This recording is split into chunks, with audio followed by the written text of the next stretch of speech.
In this video, I will walk you through the impressive growth milestones and strategic metrics of Wispr Flow. Let's get started. I begin by exploring the AI-generated overview for Wispr Flow growth to see how this voice-to-text platform is scaling. I notice immediately that the company is experiencing rapid expansion, achieving a 10-fold increase in revenue within just a 6-month period. As I look closer at the growth targets, I see they are aiming for 40% month-over-month growth in both users and annual recurring revenue. I'll now scroll down to the key growth metrics to examine the data.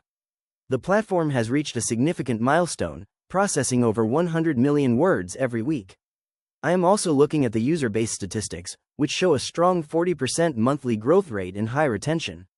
Next, I move to enterprise adoption, noting that Wispr is being utilized by teams across 270 Fortune 500 companies.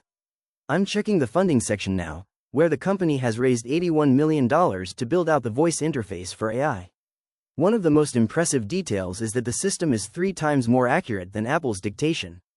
As I scroll into the growth drivers, I see how they are catering to developers through vibe coding and integrations with tools like Cursor. Finally, I highlight their focus on accessibility, as they aim to become a full voice-based operating system. If you found this walkthrough helpful, please consider liking the video and subscribing for more quick tips and tutorials.